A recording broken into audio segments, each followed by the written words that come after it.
hope everyone is doing well. Today we are going to talk about fractions. We're going to do some reading comprehension, and then we're going to also do some clock review. Let's see if I can move. Let me move my little circle. There we go. All right, so today we're going to talk about Frida Kahlo. So Frida Kahlo is a famous artist from Mexico, and she's very famous for her different self-portraits and painting still life pictures. So the top picture is a painting of Frida Kahlo that she did by herself, and it is called a self-portrait. And so a self-portrait is when you paint a picture of you.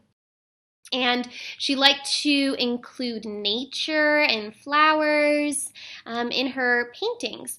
So in that top one, you can see Frida Kahlo with a monkey and some different leaves in the background. And then that bottom picture is what we call a still life. So sometimes artists will set up maybe some different things like fruits and vegetables or different items in their house, and they'll paint what they see. And then there's a bird there. And if you look so super close, you might see that there is a word here that says naturaleza, okay? And so that means like nature in Spanish. And so I want you guys to try to find Mexico on a map. Okay, and then I'm also going to include a coloring page of Frida Kahlo, and you can color in your own picture of her. And then on the back of that coloring page, I want you to draw your own self-portrait, and then we can share those self-portraits together. All right, so we're going to go ahead and talk about fractions, and hopefully I can leave my bubble up here and it won't interfere with our pictures. So what is a fraction? Well, a fraction is a part of a whole.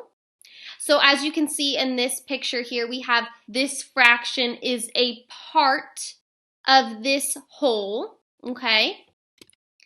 Fractions are divided into equal parts. So this one, we don't see equal parts, right? This piece is so much bigger than these pieces.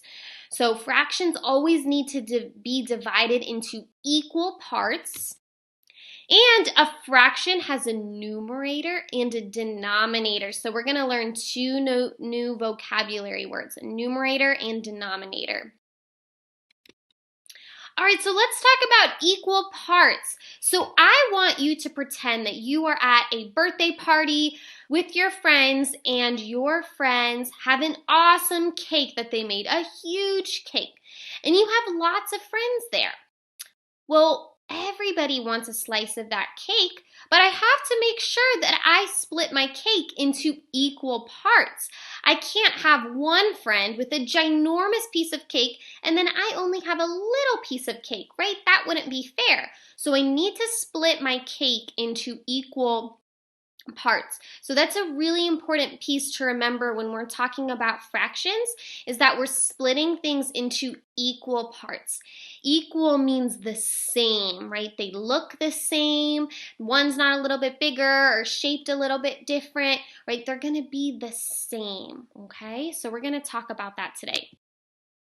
So I want you to look at this picture and I want you to tell me, are these parts equal? Okay, so I'm going to give you a second to think about that. Are these parts equal? So yes, those parts are equal. So all of them are the same size. I don't have one that's super big or super small. They're all equal parts. Very good job. All right, are these parts equal? No, those parts are not equal, right? This top one, it's really small, and then this one's kind of medium size, and then I have a super big part. So those are not equal, okay? Those are not equal parts. Are these parts equal? So yeah, those parts are equal, right? They're equal on both sides. They look exactly the same. They're equal. Very good.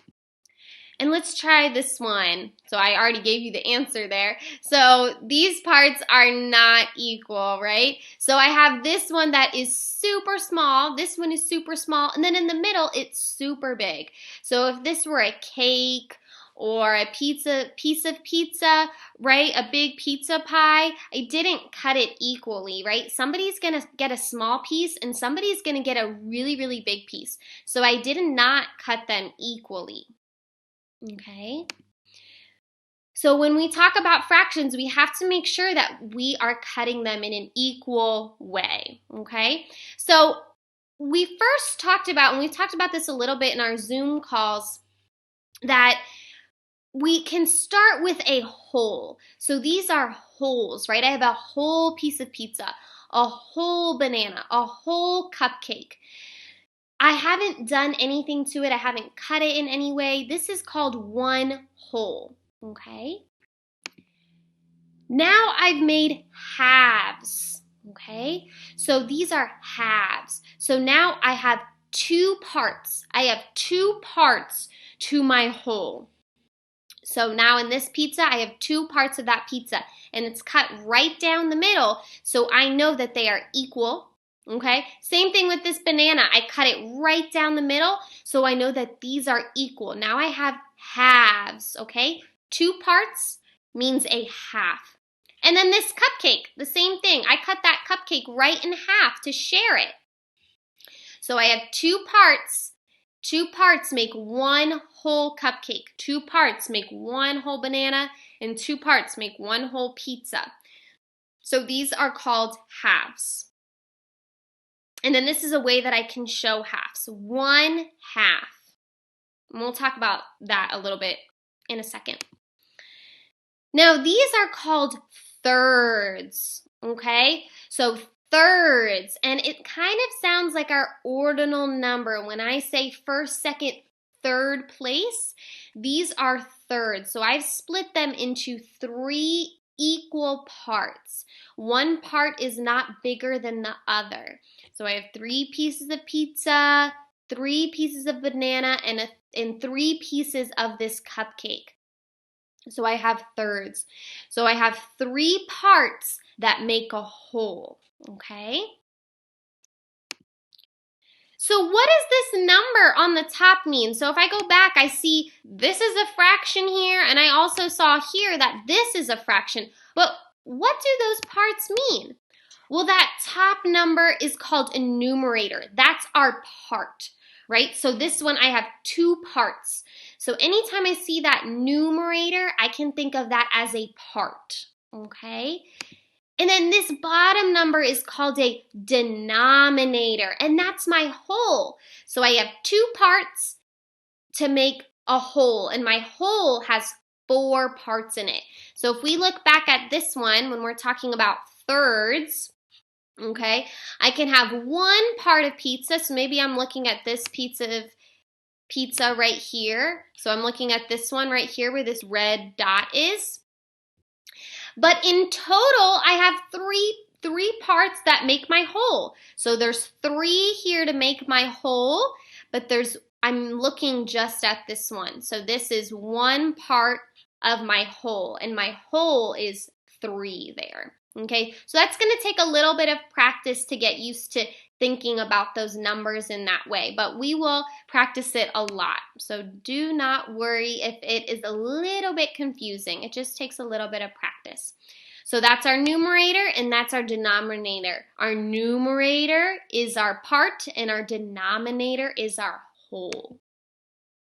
So I want you to think about, what is this fraction right now? What fraction am I looking at? And I want you to think about the green. What is the green showing me?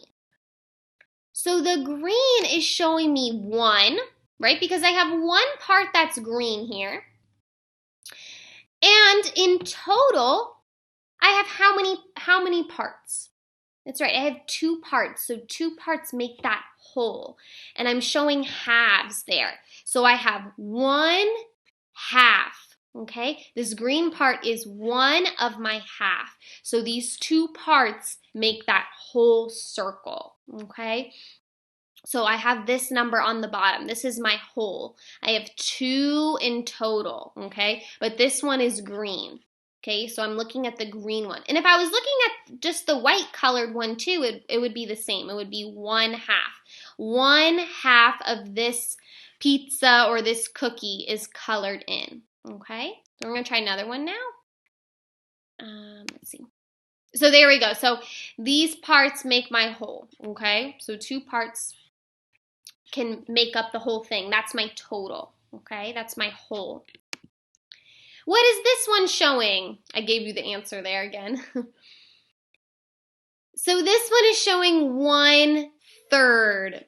So I have 1 piece of my pizza that's colored in, okay? So 1 piece is colored in. So that's 1, and all together I have 3. So 3 make my whole. Those 3 equal parts make the whole pizza, okay? So that's showing me 1/3. That little line is over. So 1 on top of 3. So that's 1/3. Okay. And then now if I have 2 parts colored in, I would just change this to a 2. So I'll cross this off and we can put a 2 there. Okay. So instead of having 1/3 now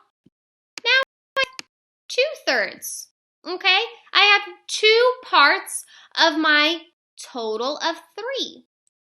And then I can add 1 more piece there. I added 1 more piece. So now I have 3 parts colored in and I have a total of 3 pieces. So that's just the same thing as 1 whole, okay? So now I have 1 whole piece of pizza that's colored in. So I started off with 1, then I colored in 2, and then I colored in all 3. Okay? All right, so hopefully that mini lesson about fractions helps you to understand fractions a little bit more, and we will do a ton more practice with fractions. So if it's a little bit confusing, don't worry. We will be doing a lot of practice as we continue our Zoom calls and as we continue PowerPoints. So I'm going to go ahead and let this book play. This is called The Gruffalo, and it's by Julia Donaldson. And this is a great book for us to practice some reading comprehension. So make sure that you're thinking about different things as we read this story. You're thinking about the characters, you're thinking about the setting, and you're thinking about the plot. Remember, what is my story about and why is my story important, okay? And so I know that we read this book way at the beginning of the school year, but this is one of my favorite books, so I figured that we could listen to it again as we do our lessons. So I hope that you enjoy the book and we'll talk about it when it's all finished. The Gruffalo by Julia Donaldson. Illustrated by Axel Scheffler and read by Alan Mandel. A mouse took a stroll through the deep, dark wood. A fox saw the mouse, and the mouse looked good. "Where are you going to, little brown mouse? Come and have lunch in my underground house." "Oh, it's terribly kind of you, fox, but no. I'm going to have lunch with a Gruffalo." "A Gruffalo? What's a Gruffalo?" "A Gruffalo? Why, didn't you know? He has terrible tusks and terrible claws and terrible teeth in his terrible jaws." "And where are you meeting him?" "Here, by these rocks. And his favourite food is roasted fox." "Roasted fox, I'm off," Fox said. "Goodbye, little mouse." And away he sped. Silly old fox, doesn't he know there's no such thing as a Gruffalo? On went the mouse through the deep, dark wood. An owl saw the mouse, and the mouse looked good. Where are you going to, little brown mouse? Come and have tea in my tree-top house. Oh, it's terribly kind of you, Owl, but no, I'm going to have tea with a Gruffalo. A Gruffalo? What's a Gruffalo? A Gruffalo? Why, didn't you know? He has knobbly knees and turned-out toes, and a poisonous wart at the end of his nose. And where are you meeting him? Here, by this stream, and his favourite food is owl ice cream. Owl ice cream, whit-woo! Goodbye, little mouse. And away Owl flew. Silly old owl, doesn't he know there's no such thing as a Gruffalo? On went the mouse through the deep, dark wood. A snake saw the mouse, and the mouse looked good. Where are you going to, little brown mouse? Come for a feast in my log pile house. Oh, it's terribly kind of you, Snake, but no, I'm having a feast with a Gruffalo. Gruffalo. What's a Gruffalo? A Gruffalo? Why, didn't you know? His eyes are orange, his tongue is black. He has purple prickles all over his back. And where are you meeting him? Here, by this lake. And his favourite food is scrambled snake. Scrambled snake, it's time I hid. Goodbye, little mouse.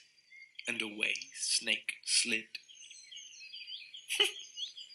Silly old Snake, doesn't he know? There's no such thing as a Gruffle. Oh! But who is this creature with terrible claws and terrible teeth in his terrible jaws? He has knobbly knees and turned-out toes, and a poisonous wart at the end of his nose. His eyes are orange and his tongue is black. He has purple prickles all over his back.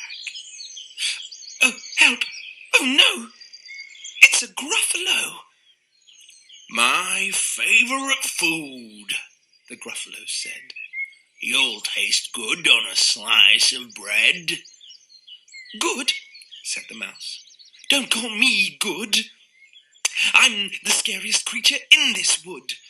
Just walk behind me and soon you'll see. Everyone is afraid of me. All right, said the Gruffalo, bursting with laughter. You go ahead, and I'll follow after. They walked and walked, till the Gruffalo said, I hear a hiss in the leaves ahead. It's Snake, said the mouse. Why, Snake, hello. Snake took one look at the Gruffalo. Crumbs, he said. Goodbye, little mouse. And off he slid to his log pile house. You see, said the mouse, I told you so. Amazing, said the Gruffalo. They walked some more, till the Gruffalo said, I hear a hoot in the trees ahead. Oh, it's Owl, said the mouse. Why, Owl, hello. Owl took one look at the Gruffalo. Oh, dear, he said. Goodbye, little mouse. And off he flew to his tree-top house. You see, said the mouse, I told you so. Astounding, said the Gruffalo. They walked some more till the Gruffalo said, I can hear feet on the path ahead. It's Fox, said the mouse. Why, Fox! Hello! Fox took one look at the Gruffalo. Oh, help, he said. Goodbye, little mouse. And off he ran to his underground house. Well, Gruffalo, said the mouse, you see, everyone is afraid of me. But now my tummy's beginning to rumble, and my favourite food is Gruffalo crumble. Gruffalo crumble, the Gruffalo said, and quick as the wind he turned and fled. All was quiet in the deep, dark wood. The mouse found a nut, and the nut was good.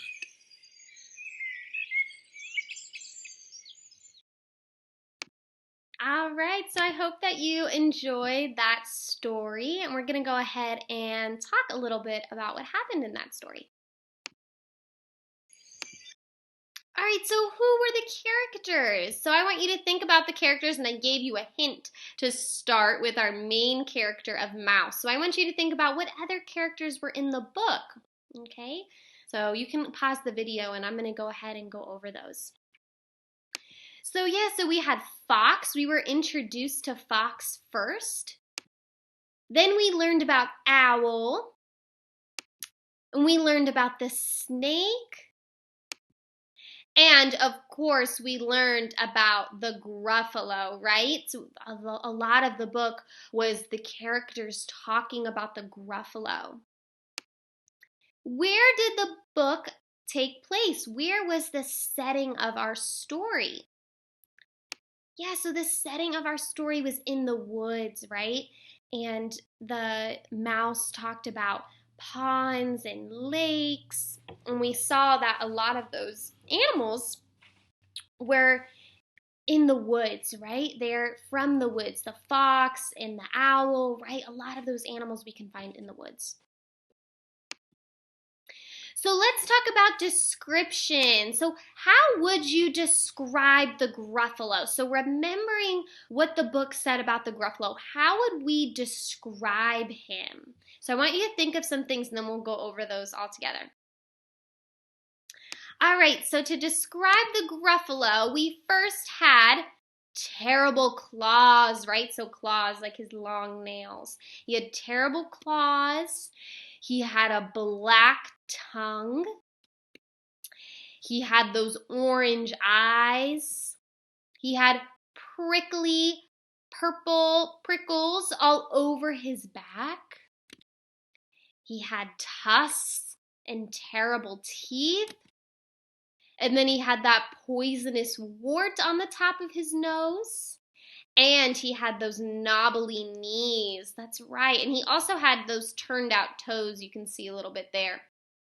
So there were lots of descriptive words that describe things, right? And we've talked about those before. If I'm describing someone, maybe like Miss Emily is wearing a red shirt, I'm describing her shirt. Or this is a black marker, right? I'm describing the marker. So it's the same with our character. So we're describing him, what he looks like, right? What we can see. So hopefully you're able to catch all of those from the story. So I want you to think about these questions from the plot of our story, what our story was about.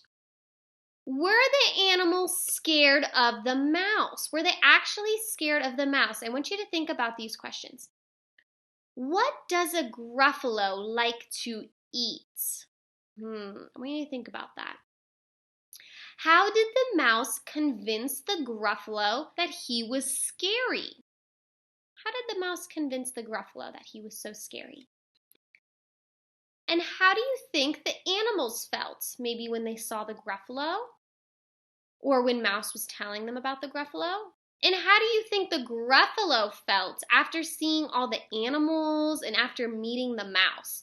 So these are some different questions that can help us learn about our story.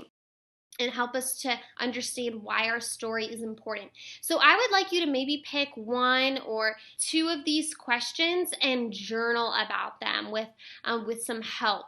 And you can go back always and watch the video again of the story. If you forgot something about the story, you can always go ahead and rewind it. Or if you go on YouTube, you can just search the Gruffalo. I believe it's read by Alex something, but it's by Julia Donaldson. So if you go on YouTube and look it up, then you will be able to find the video as well. All right, so we're going to do some clock review today because we haven't talked about our clock in a little while. So we're going to go ahead and talk about that now. So what is AM? When we talk about AM, we're talking about the morning time, right? So it starts at midnight when you're sleeping. It starts to be morning. We have 1 a.m., 2 a.m., 3 a.m., 4 a.m., 5 a.m., 6 a.m., 7 a.m., 8 a.m., 9 a.m., 10 a.m., 11 a.m., and then at 11:59 a.m., that's when it finishes. And then we'll talk about PM, 12 o'clock, when you're probably eating lunch. That is when PM starts. So now we have PM. So that starts at 12 o'clock around lunchtime, and it finishes right before midnight.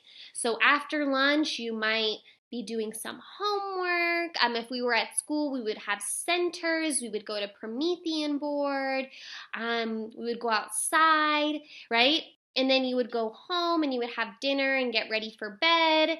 And then you'll be asleep probably around like 7 or 8 o'clock maybe.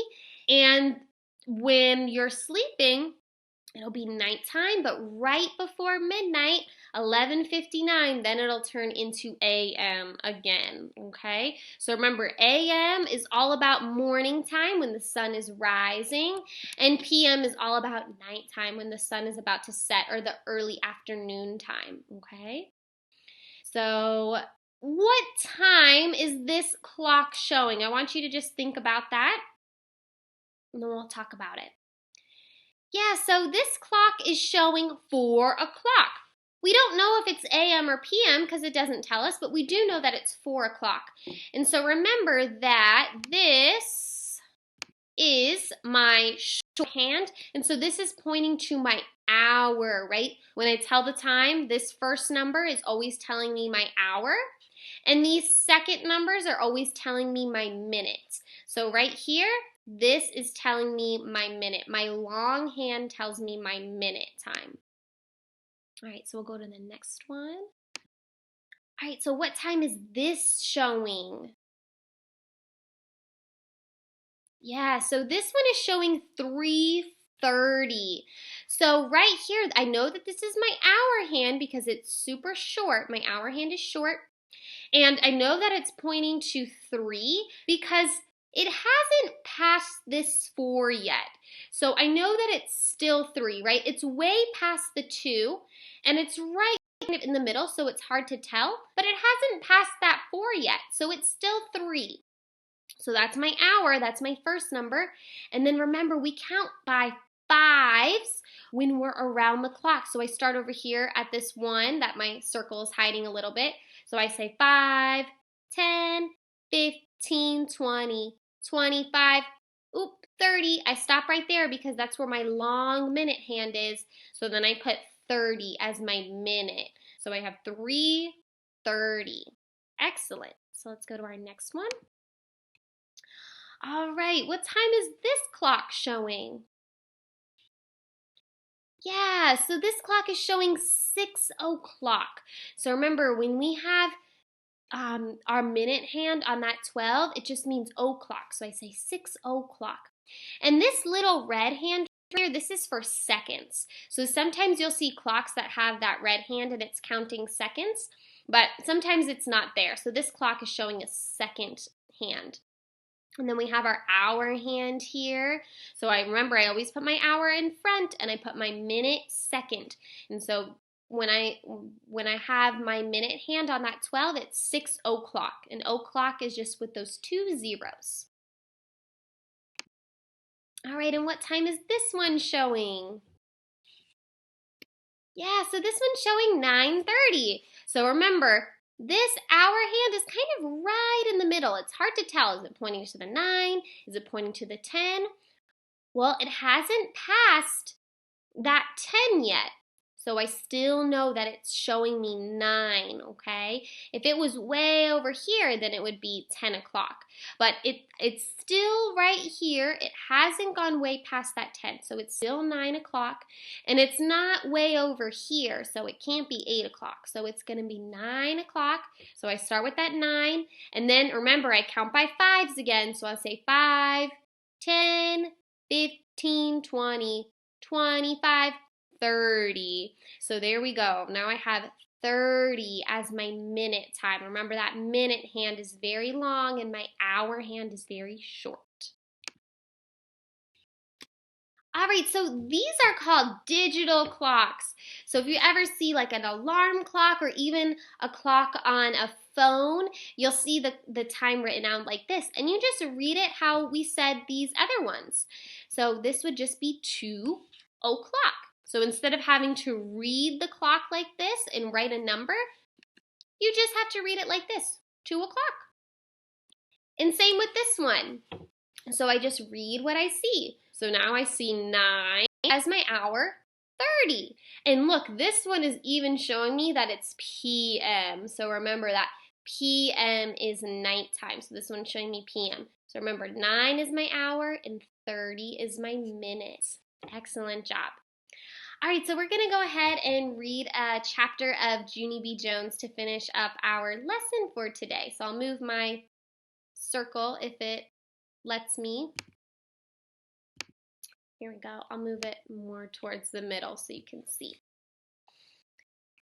All right, so we're in the middle of chapter 6. And so Junie B was on that tractor. Okay, so there's that picture again. All right. So Farmer Flores took us right to the pigs in a pen.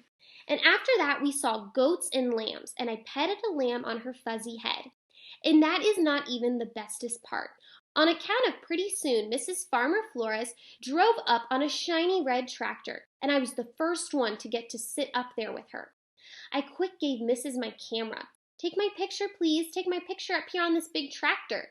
I smiled real big for her. Mrs. clicked me. That will be a beaut, I said. After that, I got down from the tractor and I took a cow picture and a pig picture and a lamb picture.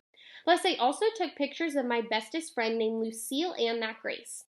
Excellent pictures, friends, I said, real thrilled. I can't wait for Mother and Daddy to see them. Then I hurried to the big trash can and I throwed the camera right in there. See, Grace? See, Lucille?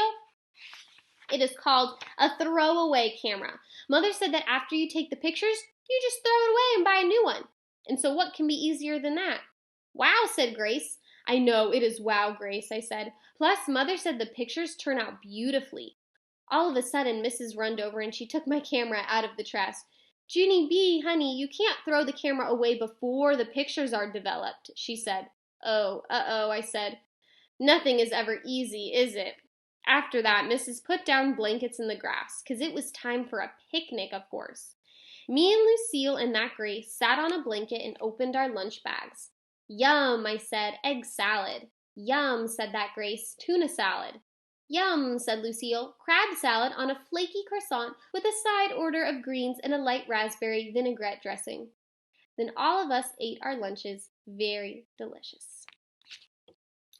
All right, so next time we will read chapter 7, which is called Spike. Okay, and we're almost done with this Junie B. Jones book, and we will start a new one once we're finished. So I hope you're enjoying this one, and make sure that you do your journal about the Gruffalo, and I will see all of you on our Zoom call tomorrow. Have a great rest of your day, everyone.